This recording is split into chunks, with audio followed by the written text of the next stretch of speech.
Oracle College needs more money and students, so their president has replaced the annual fundraising gala with a Greek party.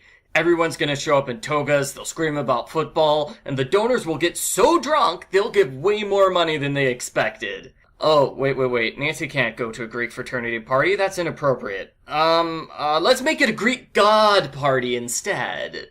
Argofont Book Review. Argofont Book Review.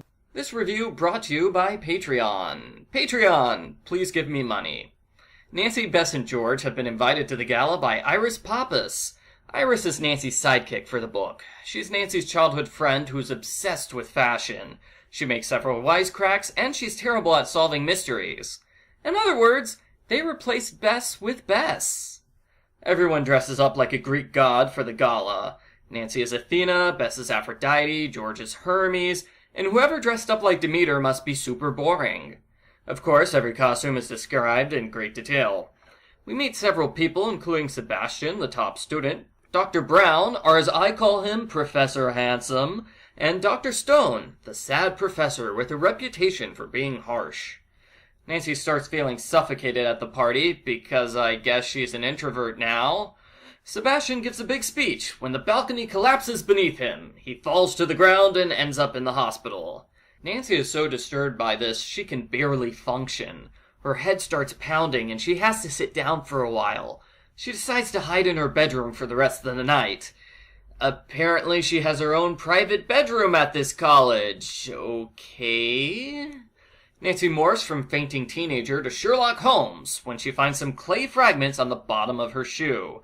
Based on their size, shape, and location, she deduces that somebody hurriedly unscrewed the balcony in the hour before the gala started. In other words, Sebastian's accident was sabotage. Dun dun dun. The next day, Nancy breaks into the dorms so she can search Sebastian's room. She notes that readers should never invade someone else's privacy like this under normal circumstances. I know I'm the hero of the book, but don't be like me. It turns out that Dr. Stone was the culprit's real target. She was supposed to give the speech at the gala, but she had to drop out at the last minute because of her diabetes. The diabetes is a plot point, but the author doesn't seem to know how diabetes works, as Dr. Stone gives herself an insulin injection for low blood sugar levels, then immediately eats candy. Yeah. Nancy goes to Dr. Stone's office where she keeps a parrot. He's called Sophocles, after the famous Greek philosopher. No, Sophocles was a playwright, not a philosopher. I think Dr. Stone's credentials as a Greek professor need to be examined. Iris's father tries to warn Nancy off the case, and he kind of gives away the mystery solution when he says Dr. Stone and Professor Handsome are competing to be the head of the classics department. The former department head died in the middle of writing an important research paper. That paper has never been found. Nancy sits in on one of Dr. Stone's classes. She finds it suspicious when two kids use their phones instead of paying attention. Wait, seriously? Nancy puts people on her suspect list just because they use cell phones? Oh, it's like whoever wrote this book has never met college students before. Oh, whatever. Dr. Stone takes the students' phones away for the rest of the week. I didn't know college professors could do that. The students grumble about it, and one student writes a note to the other student. Nancy steals the note, but it's written in Greek, so she has no idea what it says. Sadly, Nancy forgets that she knows at least 3 people who are fluent in Greek in this case. Dr. Stone's parrot disappears. Nancy jumps back into Sherlock Holmes mode as she examines the parrot's cage and the layout of the feathers on the floor to deduce that the bird was kidnapped. She thinks she hears the parrot outside on the window ledge, but when she goes to grab it, she trips and falls out the window. She starts screaming until Professor Handsome comes to save her. Oh, Professor Handsome! Thank you for picking me up with your big, strong arms.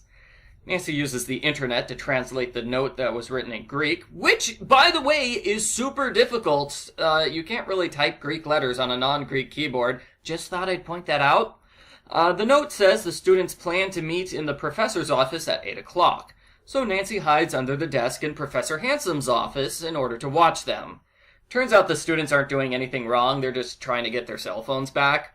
At this point, the mystery solution literally falls into Nancy's lap, as a folder with the missing research paper lands on her legs.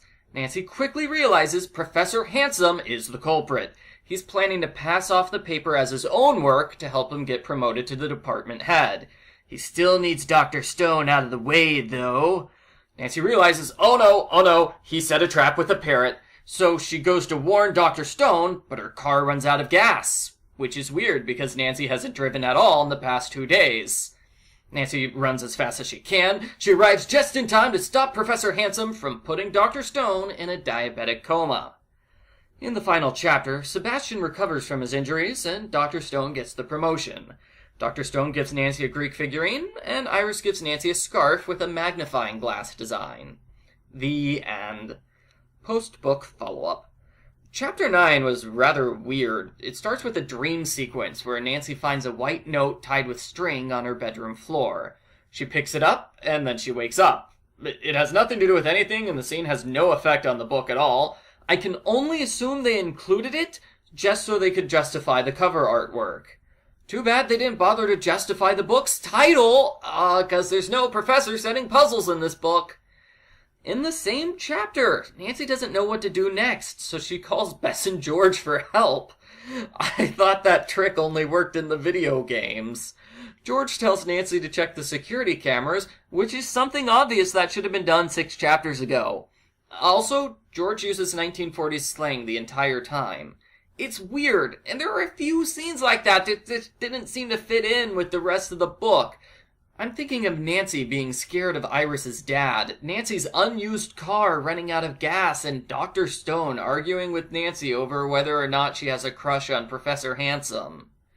Other reviewers hated how the book gets diabetes wrong, even though it's a main plot point, while I hated how Nancy thinks it's suspicious for college kids to have cell phones.